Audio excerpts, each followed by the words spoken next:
ನಮಸ್ಕಾರ ವೀಕ್ಷಕರೇ, welcome to ನಮ್ಮ ಫುಡ್ಸ್ ಚಾನಲ್. ಇವತ್ತಿನ ರೆಸಿಪಿ ಬೀನ್ಸ್ ಬೇಳೆ ಸಾರು ಹೇಗೆ ಮಾಡೋದು ಅಂತ ನೋಡೋಣ. ತೊಗರಿ ಬೇಳೆ ಅರ್ಧ ಗ್ಲಾಸ್ ಆಗೋಷ್ಟು ತೊಗೊಂಡಿದ್ದೀನಿ. ಬೀನ್ಸು 1 ಕಪ್ ಆಗೋಷ್ಟು ಈ ಥರ ಉದ್ದುದ್ದಕ್ಕೆ ಕಟ್ ಮಾಡ್ಕೊಳ್ಳಿ. ನಾನು ವೀಡಿಯೋದಲ್ಲಿ ನೋಡ್ತಾ ಇದ್ದೀನಲ್ಲ ಆ ಥರ.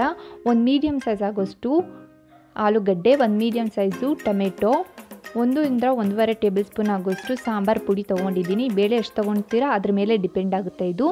ಎಣ್ಣೆ 4 ರಿಂದ 5 ಟೇಬಲ್ ಸ್ಪೂನ್ ಆಗೋಷ್ಟು, ಸಾಸಿವೆ ಅರ್ಧ ಟೇಬಲ್ ಸ್ಪೂನ್ ಆಗೋಷ್ಟು, ಜೀರಿಗೆ ಅರ್ಧ ಟೇಬಲ್ ಸ್ಪೂನ್ ಆಗೋಷ್ಟು, ಈರುಳ್ಳಿ 1 ಮೀಡಿಯಮ್ ಸೈಜು ಈ ಥರ ಕಟ್ ಮಾಡಿ ಇಟ್ಕೊಂಡಿರೋದು. ಸ್ವಲ್ಪ ದಬ್ಬಕ್ಕೆ ಕಟ್ ಮಾಡಿ ಇಟ್ಕೊಳ್ಳಿ, ತಿನ್ನಬೇಕಾದ್ರೆ ರುಚಿ ಕೊಡುತ್ತೆ ಅದಕ್ಕೋಸ್ಕರ. ಇಂಗು ಸ್ವಲ್ಪ, ಕರ್ಬೇವಿನ ಸೊಪ್ಪು 1 ಕಡ್ಡಿ, ರುಚಿಗೆ ತಕ್ಕಷ್ಟು ಉಪ್ಪು. ನಾನು ಕಲ್ಲುಪ್ಪು ಯೂಸ್ ಮಾಡ್ತಾಯಿದ್ದೀನಿ, ಸಾಂಬಾರು ಅಲ್ವಾ ಅದಕ್ಕೋಸ್ಕರ. ಕೊತ್ತಂಬರಿ ಸೊಪ್ಪು ಸ್ವಲ್ಪ, ನೀರು 3 ರಿಂದ 4 ಗ್ಲಾಸ್ ಆಗೋಷ್ಟು. ನಾನು ಮುಂಚೆನೇ ಸ್ಟವ್ ಹಚ್ಚಿ ಕುಕ್ಕರ್ ಇಟ್ಕೊಂಡಿದ್ದೆ. ಈಗ ಕುಕ್ಕರ್ಗೆ ನಾನು 3 ಲೋಟ ಆಗೋಷ್ಟು ನೀರು ಹಾಕ್ಕೊತಾ ಇದ್ದೀನಿ.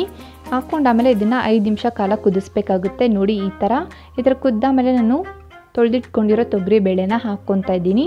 ಈಗ ರುಚಿಗೆ ತಕ್ಕಷ್ಟು ಉಪ್ಪು ಹಾಕ್ಕೊಳ್ಳಿ. ತೊಗರಿ ಬೇಳೆಗೆ ಎಷ್ಟು ಬೇಕೋ ಅಷ್ಟು ಹಾಕ್ಕೊಳ್ಳಿ. 5 ನಿಮಿಷ ಕುದ್ದಾಮೇಲೆ ಒಂದು 5 ರಿಂದ 10 ನಿಮಿಷ ಕಾಲ ಕುದಿಸಿ. ನಾನು 10 ನಿಮಿಷ ಕುದಿಸಿದ್ದೀನಿ. ಟೊಮೆಟೊ, ಬೀನ್ಸು, ಆಲೂಗಡ್ಡೆನ ಹಾಕ್ಕೊತಾ ಇದ್ದೀನಿ. ಈ 3 ಹಾಕ್ಕೊಟ್ಟು ಇವಾಗ ನಾನು ಸಾಂಬಾರು ಪುಡಿ ಹಾಕ್ಕೊಂಡು ಇದು ರುಚಿಗೆ ತಕ್ಕಷ್ಟು ಉಪ್ಪು ಹಾಕ್ಕೊತಾ ಇದ್ದೀನಿ. ನೀವು ನೋಡ್ತಾ ಇರ್ಬೋದು ವೀಡಿಯೋದಲ್ಲಿ. ಇದೆಲ್ಲ ಹಾಕ್ಕೊಂಡಾಮೇಲೆ ಒಂದು ಸಲ ತಿರ್ಸ್ಕೊಡ್ಬೇಕಾಗುತ್ತೆ, ಯಾಕಂದರೆ ಸಾಂಬಾರು ಪುಡಿ ಗಂಟು ಕಟ್ಟಬಾರ್ದಲ್ಲ ಅದಕ್ಕೋಸ್ಕರ.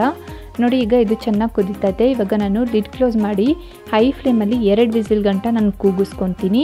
2 ವಿಸಿಲ್ ಆಮೇಲೆ ನಾನು ಇವಾಗ ಲಿಡ್ ಓಪನ್ ಮಾಡ್ತಾ ಇದ್ದೀನಿ. ನೆನಪಿರಲಿ, ಹಬೆ ಎಲ್ಲ ಇಳ್ದಾಮೇಲೆ ತೆಗಿಬೇಕಾಗುತ್ತೆ. ಅದ್ರ ಮುಂಚೆ ತೆಗೆದ್ರೆ ಬೇಳೆ ತರಕಾರಿ ಏನೂ ಬೆಂದಿರೋದಿಲ್ಲ, ಅದಕ್ಕೋಸ್ಕರ ಹಬೆ ಇಳಿದ ಆಮೇಲೆ ತೆಗಿಬೇಕಾಗುತ್ತೆ.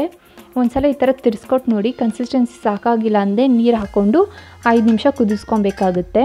ನನಗೆ ಸಾಕಾಗಿದ್ದಿಲ್ಲ, ಅದಕ್ಕೋಸ್ಕರ ನೀರು ಹಾಕ್ಕೊಂಡು 5 ನಿಮಿಷ ಕುದಿಸ್ಕೊತಾ ಇದ್ದೀನಿ. ನೀವು ನೋಡ್ತಾ ಇರ್ಬೋದು ವೀಡಿಯೋದಲ್ಲಿ ಚೆನ್ನಾಗೇ ಕುದೀತಾ ಇದೆ.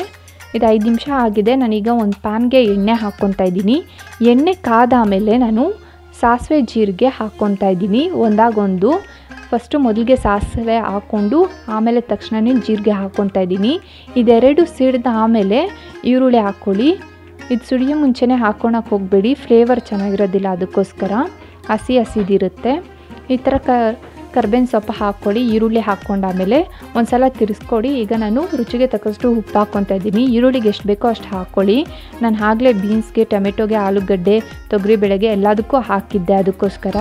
ಈಗ ನಾನು ಹಿಂಗೂ ಹಾಕ್ಕೊಂಡು ಇದನ್ನು ಚೆನ್ನಾಗೇ ತಿರ್ಸ್ಕೊಡ್ತಾ ಇದ್ದೀನಿ. ಈರುಳ್ಳಿ ಗೋಲ್ಡನ್ ಬ್ರೌನ್ ಆಗಬೇಕು, ಅಲ್ಲಿವರೆಗೂ ಬೇಯಿಸ್ಕೊಳ್ಳಿ. ಈಗ ಲಾಸ್ಟ್ಗೆ ನಾನು ಕೊತ್ತಂಬರಿ ಸೊಪ್ಪು ಹಾಕ್ಕೊತಾ ಇದ್ದೀನಿ. ಒಗ್ಗರಣೆ ಮುಗ್ದಿದೆ. ಲಾಸ್ಟ್ಗೆ ಕೊತ್ತಂಬರಿ ಸೊಪ್ಪು ಹಾಕಿದ್ದೀರ ಅಂದರೆ ಒಗ್ಗರಣೆ ಮುಗ್ದಿದೆ ಅಂತ ಅರ್ಥ. ಈಗ ನಾವು ಕುದಿಸ್ಕೊಂಡಿರೋ ಸಾಂಬಾರನ್ನ ಹಾಕ್ಕೊತಾ ಇದ್ದೀನಿ. ಎಲ್ಲ ಸಾಂಬಾರನ್ನ ಹಾಕ್ಕೊಂಡು ಚೆನ್ನಾಗೇ ಮಿಕ್ಸ್ ಮಾಡ್ಕೊಳ್ಬೇಕಾಗುತ್ತೆ. ಒಗ್ಗರಣೆ ಎಲ್ಲ ಸೇರ್ಕೊಬೇಕು ಸಾಂಬಾರು ಒಳಗಡೆ, ಆ ಥರ ಮಿಕ್ಸ್ ಮಾಡ್ಕೊಳ್ಳಿ.